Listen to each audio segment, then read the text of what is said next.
ನಮಸ್ಕಾರ ಸ್ನೇಹಿತರೆ, Vishwavani TV ಸ್ಪೆಷಲ್ನ big boss ಅಪ್ಡೇಟ್ಗೆ ಸ್ವಾಗತ. ನಾನು ಸುಜಯ್ ರಾಜ್. ಸ್ನೇಹಿತರೆ, ನಿನ್ನೆ ಆದಂತಹ ಕಾವ್ಯ ಮತ್ತು ಅಶ್ವಿನಿ ಅವರ ಜಗಳ, ಹಾಗೆಯೇ ರಜತ್ ಮತ್ತು ಚೈತ್ರ ಅವರ ಜಗಳದ ಬಗ್ಗೆ ನಿಮ್ಮ ಒಪಿನಿಯನ್ ಏನು ಅಂತ ದಯವಿಟ್ಟು ಕಮೆಂಟ್ ಬಾಕ್ಸಲ್ಲಿ ಕಮೆಂಟ್ ಮಾಡಿ ತಿಳಿಸಿ. ಹಾಗೆಯೇ ನಿಲ್ಲೆ ಕಾವೇರಿ ಟಾಸ್ಕ್ನ ಮೊದಲ ಸುತ್ತಿನಲ್ಲಿ ಆ್ಯಕ್ಚುಲಿ ಟೈ ಆಗುತ್ತೆ. ಎರಡನೇ ಸುತ್ತಿನಲ್ಲಿ ಸ್ಪಂದನ ಅವರಿಗೆ ರಾಶಿಕಾ ಅವರು ಸ್ಪಂದನ ಅವರ ತಂಡಕ್ಕೆ ಅಂದರೆ ಪಾಯಿಂಟ್ಸನ್ನು ಕೊಡ್ತಾರೆ. ಮೂರನೇ ಸುತ್ತಿನಲ್ಲಿ ಅಶ್ವಿನಿ ಅವರ ತಂಡಕ್ಕೆ ಪಾಯಿಂಟ್ಸನ್ನು ಕೊಡ್ತಾರೆ. ಸೊ ಹಾಗಾಗಿ ನಿಲ್ಲೆ ಕಾವೇರಿ ಟಾಸ್ಕಲ್ಲಿ ಅಂದರೆ ಪಾಯಿಂಟ್ಸ್ ಎಲ್ಲ ಟೈ ಆಗುತ್ತೆ. ಸೊ ಹಾಗಾಗಿ ಆ ಒಂದು ಆಟ ರದ್ದಾಗುತ್ತೆ. ಅಶ್ವಿನಿ ಮತ್ತು ಸ್ಪಂದನ ಇಬ್ಬರು ಕೂಡ ನಾಮಿನೇಟ್ ಆಗ್ತಾರೆ. ಬಟ್ ನಾನು ಇಷ್ಟು ಸುಲಭವಾಗಿ ಹೇಳಿದ್ನಲ್ಲ, ಪಾಯಿಂಟ್ಸ್ ವಿಷಯ ಮತ್ತು ಆಟ ಆಗಿದ್ದ ವಿಷಯ ಆ ಥರ ಆಯಿತಾ? ಸಾಕಷ್ಟು ಗೊಂದಲ ಇತ್ತು ನಿನ್ನೆ ಟಾಸ್ಕಲ್ಲಿ. ಇನ್ಫ್ಯಾಕ್ಟ್ ರಾಶಿಕಾ ಅವರು ಕೂಡ ತುಂಬ ಕನ್ಫ್ಯೂಸ್ ಆದರು. ಉಸ್ತುವಾರಿಯನ್ನು ಸರಿಯಾಗಿ ನಿಖರವಾಗಿ ಅವರು ನಿಭಾಯಿಸಲಿಲ್ಲ.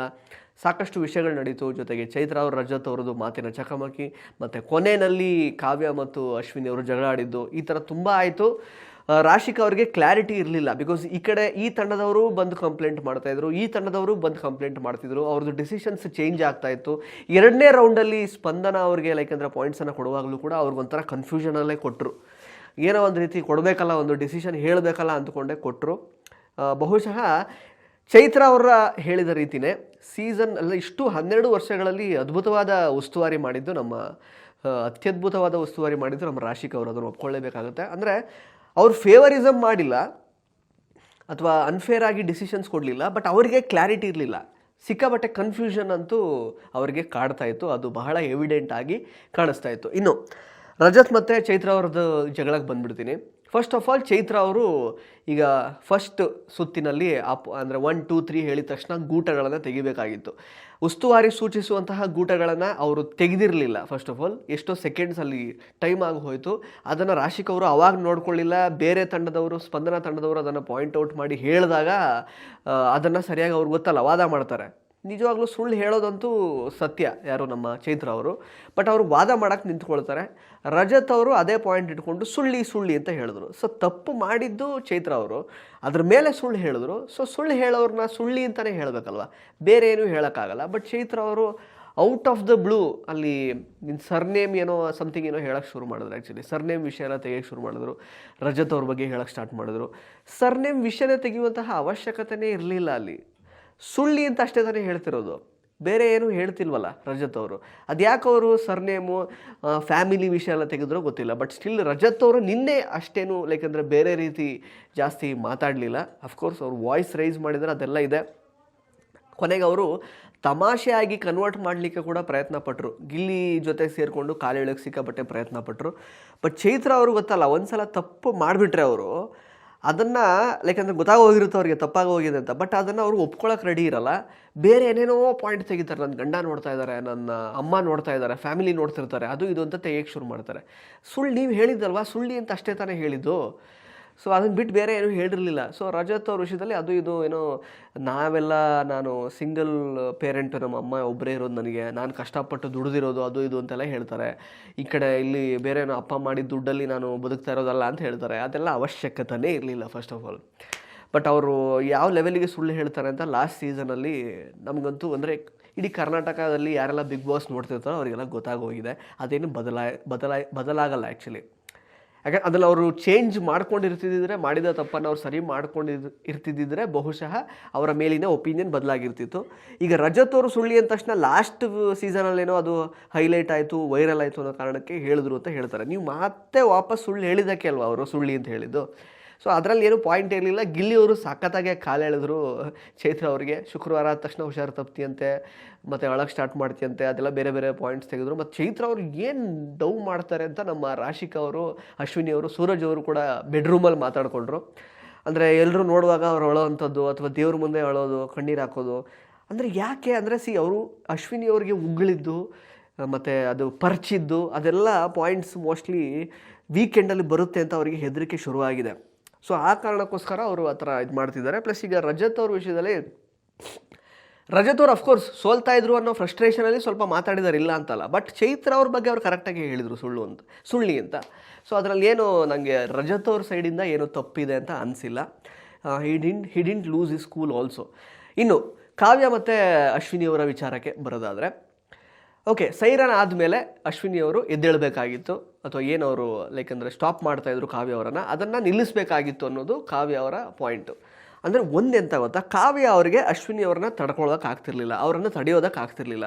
ಅವರು ಫಿಸಿಕಲಿ ಸಿಕ್ಕಾಪಟ್ಟೆ ಸ್ಟ್ರಾಂಗ್ ಇದ್ದಾರೆ ಮತ್ತು ಹೈಟ್ ಕೂಡ ಇದ್ದಾರೆ. ಕಾವ್ಯ ಅವರು ಅಶ್ವಿನಿ ಅವ್ರ ಮುಂದೆ ಏನೂ ಅಲ್ಲ, ಫಿಸಿಕಲಿ ಅವರಿಗೆ ತಡೆಯೋಕ್ಕೆ ಆಗ್ತಾಯಿಲ್ಲ. ಸೊ ಆ ಅಶ್ವಿನಿ ಅವ್ರನ್ನ ಆ ವಿಷಯದಲ್ಲಿ ಮೆಚ್ಚಲೇಬೇಕು. ತುಂಬ ಚೆನ್ನಾಗಿ ಟಾಸ್ಕಲ್ಲಿ ಅವರನ್ನು ಅವರು ತೊಡಗಿಸ್ಕೊಳ್ತಾರೆ. ಸೋಲೋ ಗೆಲುವೋ ಕನ್ಫ್ಯೂಷನ್ ಮಾಡ್ಕೊಳ್ತಾರೋ ಟಾಸ್ಕ್ ವಿಚಾರದಲ್ಲಿ ಅದೆಲ್ಲ ಸೈಡ್ಗಿಡೋಣ, ಬಟ್ ಅವರು ತುಂಬ ಚೆನ್ನಾಗಿ ತೊಡಗಿಸ್ಕೊಳ್ತಾರೆ. ಸ್ಟ್ರಾಂಗ್ ಕೂಡ ಇದ್ದಾರೆ ಫಿಸಿಕಲಿ, ಅದನ್ನು ಒಪ್ಕೊಳ್ಳೇಬೇಕು. ಕಾವ್ಯ ಅವ್ರಿಗೆ ಆ ಫ್ರಸ್ಟ್ರೇಷನ್ ಅಂತೂ ಇತ್ತು, ತಡೆಯೋಕ್ಕೆ ಆಗ್ತಾ ಇಲ್ವಲ್ಲ ಇವರನ್ನು ಅಂತ. ಸೊ ಆ ಫ್ರಸ್ಟ್ರೇಷನಲ್ಲೇ ಆ ಸೈರನ್ ಆದ ತಕ್ಷಣ ಎದ್ದೇಳಲಿಲ್ಲ ಅನ್ನೋ ಒಂದು ಪಾಯಿಂಟನ್ನು ಇಟ್ಕೊಂಡ್ರು. ಅದೊಂದು ಪಾಯಿಂಟ್ ಅಷ್ಟೇ. ಬಟ್ ಅವ್ರಿಗೇನು ಅಂತಂದರೆ, ಈಗ ಫ್ರಸ್ಟ್ರೇಷನ್ ಬೇರೆ ಇದೆ, ತಂಡ ಸೋಲ್ತಾ ಇದೆ, ಹೆಂಗಾದರೂ ಮಾಡಿ ಇವ್ರನ್ನ ತಡೆಯೋಕ್ಕಾಗ್ತಾ ಇಲ್ವಲ್ಲ ಅನ್ನೋ ಫ್ರಸ್ಟ್ರೇಷನಲ್ಲಿ ಹೋಗಮ್ಮವ್ ಅಂತ ಅಂದರು. ಆ್ಯಕ್ಚುಲಿ ಹೋಗಮ್ಮವ್ ಅಂತ ಅಂದಿದ್ದು ಈಗ ಅವರು ದೊಡ್ಡವರಿಗೆ ಆ ರೀತಿ ಅಂದರೆ ಏಕವಚನವನ್ನು ಬಳಸಬಾರ್ದಲ್ವ. ಸೊ ಆ ಒಂದು ಆ್ಯಂಗಲಲ್ಲಿ ನೋಡೋದಾದರೆ ಕಾವ್ಯ ಅವರು ಫಸ್ಟ್ ಸ್ಟಾರ್ಟ್ ಮಾಡಿದ್ದು. ಬಿಕಾಸ್ ಗೇಮ್ ಅಂತ ಹೇಳಿದಾಗ ಸಾಕಷ್ಟು ಆಗುತ್ತೆ. ಈಗ ಹಂಗೆ ನೋಡೋಕೆ ಹೋದರೆ ರಜತ್ ಮತ್ತು ಸೂರಜು ಹೊಡೆದಾಡ್ಕೊಂಡ್ರು ಇಬ್ಬರು. ಒಂದ್ಸಲ ರಜತ್ತಿಗೆ ತಲೆಗೆ ಇಟ್ಬಿತ್ತು, ಒಂದ್ಸಲ ಸೂರಜಿಗೆ ಇಟ್ಬಿತ್ತು. ಬಟ್ ಎಲ್ಲೂ ಅವರು ಯಾಕಂದರೆ ಗೇಮ್ ಥರ ಅಷ್ಟೇ ನೋಡಿದ್ರು. ಬಟ್ ಕಾವ್ಯ ಅವರಿಗೆ ಫ್ರಸ್ಟ್ರೇಷನ್ ಆಗಿತ್ತು, ಪ್ಲಸ್ ಬ್ಯಾಗೇಜ್ ಸುಮಾರು ಇರುತ್ತಲ್ಲ ತಲೆಯಲ್ಲಿ, ಹಿಂದೆ ನಡೆದಿರೋದು, ಗ್ರಡ್ಜು ಅದೆಲ್ಲ ಇಟ್ಕೊಂಡು ಅವರು ಯಾವಾಗಮ್ಮೋ ಅಂದರು. ಅದು ಏಕವಚನದಲ್ಲಿ ಮಾತಾಡಿದ್ದು. ಸೊ ಅಲ್ಲಿಗೆ ನಮ್ಮ ಅಶ್ವಿನಿ ಅವರು ಟ್ರಿಗರ್ ಆದರು. ಅಶ್ವಿನಿ ಅವರು ಟ್ರಿಗರ್ ಆಗಿ ಈ ಕಡೆ ಕಾವ್ಯ ಅವ್ರು ಮಾಡಿದ ತಪ್ಪು ಅಂತಾದರೆ, ಈ ಕಡೆ ಅಶ್ವಿನಿ ಅವರು ಕೂಡ again out of the blue ಸುಮ್ಮನೆ ನಿಮ್ಮ ಅಮ್ಮನಿಗೆ ಹೇಳು, ಅಜ್ಜಿಗೆ ಹೇಳು ಅಂತೆಲ್ಲ ಹೇಳಿದ್ರು. ಸೊ ತಪ್ಪು ಎರಡೂ ಕಡೆನೂ ಇದೆ. ಬಟ್ ಅಶ್ವಿನಿ ಅವರು ಸ್ವಲ್ಪ ಎಸ್ಕಲೇಟ್ ಮಾಡಿದ್ರು ಅದನ್ನು, ನೀನು ಅವರಿಗೆ ಹೇಳೋ, ಇನ್ನೊಬ್ರಿಗೆ ಹೇಳು ಅಂತ. ಬಟ್ ಎರಡೂ ಕಡೆನೂ ಯಾಕಂದರೆ ಶುರುವಾಗಿದ್ದು ಕಾವ್ಯ ಅವರಿಂದಾನೆ. ಅಂದರೆ ಏಕವಚನದಲ್ಲಿ ಮಾತಾಡಿದ ತಕ್ಷಣ ದೊಡ್ಡವರಿಗೆ, ಫಾರ್ ಎಕ್ಸಾಂಪಲ್ ಎಸ್ಪೆಷಲಿ ಅಶ್ವಿನಿ ಅವರಂತಹ ವ್ಯಕ್ತಿಗಳಿಗೆ ಏನನ್ಸುತ್ತೆ, ಇವ್ರು ಯಾರು ನನಗೆ ಈ ಥರ ಮಾತಾಡೋದಕ್ಕೆ ಅಂತ ಅವ್ರ ತಲೆಯಲ್ಲಿ ಬರುತ್ತೆ. ಯಾಕಂದರೆ ಅವ್ರು ಮೈಂಡ್ ಮಾಡ್ತಾರಲ್ಲ, ನನಗಿಂತ ಚಿಕ್ಕವರು ನನಗೆ ಬಹುವಚನದಲ್ಲಿ ಮಾತಾಡಿಸ್ಬೇಕು ಅಂತ ಅವರು ಎಕ್ಸ್ಪೆಕ್ಟ್ ಮಾಡ್ತಾರೆ. ಸೊ ಆ ಥರ ವ್ಯಕ್ತಿಗಳಿಗೆ ಆ ಥರ ಅನಿಸೋದ್ರಲ್ಲಿ, ಯಾಕೆಂದರೆ ಟ್ರಿಗರ್ ಆಗೋದ್ರಲ್ಲಿ ಯಾವುದೇ ಯಾಕೆಂದರೆ ಅದು ಸಹಜವಾಗಿ ಆ ಥರ ಆಗುತ್ತೆ. ಬಟ್ ಅವರು ವಾಪಸ್ಸು ಅದೇ ಥರನೇ ಅಮ್ಮ ಅಜ್ಜಿ ವಿಷಯನೆಲ್ಲ ತಂದರು. ಅದು ಕೂಡ ತಪ್ಪೇನೆ.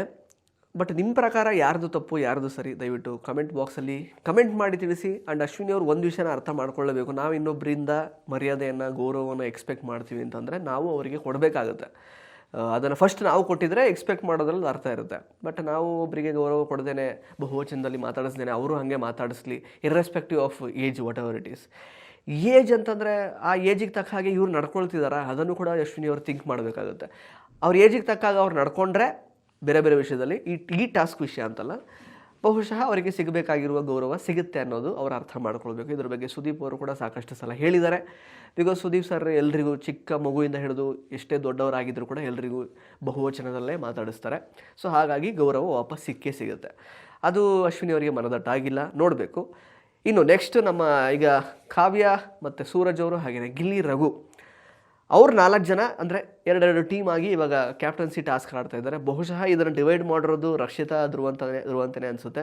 ಒಳ್ಳೇದಾಯ್ತು ಒಂದು ರೀತಿಯಲ್ಲಿ. ಬಿಕಾಸ್ ಕಾವ್ಯ ಅವರಿಗೆ ಟಾಸ್ಕ್ ವಿಚಾರದಲ್ಲಿ ಅಷ್ಟೇನು ಒಳ್ಳೆ ಜಡ್ಜ್ಮೆಂಟ್ ಇಲ್ಲ. ನೋಡಬೇಕು. ಬೆಳಗ್ಗೆ ಬಂದಿರೋ ಪ್ರೋಮೋ ಪ್ರಕಾರ ಆ್ಯಕ್ಚುಲಿ ಅವರಿಬ್ಬರ ಮಧ್ಯೆ, ಗಿಲ್ಲಿ ಮತ್ತು ಕಾವ್ಯ ಅವ್ರ ನಡುವೆ ಸ್ವಲ್ಪ ಮಾತಿನ ಚಕಮಕಿ ಆಗ್ತಾ ಇದೆ. ಗಿಲ್ಲಿ ಈಗ ನೋಡಬೇಕು ಅದು ಯಾವ ಥರ ಗೇಮು ಏನು ಅಂತ ಎಕ್ಸಾಕ್ಟ್ಲಿ ಗೊತ್ತಿಲ್ಲ. ಅವ್ರ ಮಾತಲ್ಲಿ ಅವ್ರನ್ನ ನಿಲ್ಸೋಕ್ಕಾಗಲ್ಲ, ಏನೇನೋ ವಾಪಸ್ ಟಾಂಗ್ ಎಲ್ಲ ಕೊಡ್ತಾ ಇರ್ತಾರೆ. ಯಾರು ಗೆಲ್ತಾರೆ ಗೊತ್ತಿಲ್ಲ. ಮೋಸ್ಟ್ಲಿ ಈ 4 ಜನ ಏನು ಒಟ್ಟೊಟ್ಟಿಗೆ ಆಡ್ತಿದ್ದಾರೆ ಇದರಲ್ಲಿ ಮೋಸ್ಟ್ಲಿ ಡಿಸೈಡ್ ಆಗುತ್ತೇನೋ, ಅಥವಾ ಜೋಡಿ captain I don't think so, ಒಬ್ಬರೇ ಆಗ್ತಾರೆ ಅನಿಸುತ್ತೆ. ಅದು ಯಾವ ಹಂತದಲ್ಲಿ ಆಗುತ್ತೆ. ಇನ್ನೊಂದು ಆಟ ಏನಾದರೂ ಕೊಡ್ತಾರೆ. ಈ ಒಂದು ಟಾಸ್ಕ್ ಏನು ಪ್ರೋಮೋ ಬಂದಿದೆ ಅದರಲ್ಲಿ ಇಬ್ಬರು ಸೆಲೆಕ್ಟ್ ಆಗ್ತಾರೆ ಒಂದೊಂದು ಟೀಮಿಂದ. ಸೊ ಅವರಿಬ್ಬರ ಮಧ್ಯೆ ಇನ್ನೊಂದು ಫೈನಲ್ ಕ್ಯಾಪ್ಟನ್ಸಿ ಟಾಸ್ಕ್ ಏನಾದರೂ ಇರುತ್ತಾ ಅದು ಗೊತ್ತಿಲ್ಲ, ಅದನ್ನು ನೋಡಬೇಕು. ಸೊ ನಿಮ್ಮ ಪ್ರಕಾರ ಯಾರು ಗೆಲ್ಲಬೇಕು ಕ್ಯಾಪ್ಟನ್ಸಿ ಟಾಸ್ಕಲ್ಲಿ, ಗಿಲ್ಲಿನ, ಕಾವ್ಯನ, ರಘುನ, ಸೂರಜ? ದಯವಿಟ್ಟು ಕಮೆಂಟ್ ಬಾಕ್ಸಲ್ಲಿ ಕಮೆಂಟ್ ಮಾಡಿ ತಿಳಿಸಿ. ಹಾಗೆಯೇ ಕಾವ್ಯ ಅಶ್ವಿನಿ ಜಗಳ ಜೊತೆಗೆ ರಜತ್ ಚೈತ್ರ ಜಗಳ ಅದ್ರ ಬಗ್ಗೆ ನಿಮ್ಗೇನು ಅನಿಸುತ್ತೆ ಅಂತ ಕೂಡ ಕಮೆಂಟ್ ಮಾಡಿ. ಧನ್ಯವಾದಗಳು. ಇಂಟ್ರೆಸ್ಟಿಂಗ್ ಮತ್ತು ಇನ್ಫಾರ್ಮೇಟಿವ್ ವಿಡಿಯೋಗಳನ್ನು ಮಿಸ್ ಮಾಡ್ಕೋಬೇಡಿ. ಈಗಲೇ ಸಬ್ಸ್ಕ್ರೈಬ್ ಮಾಡಿ.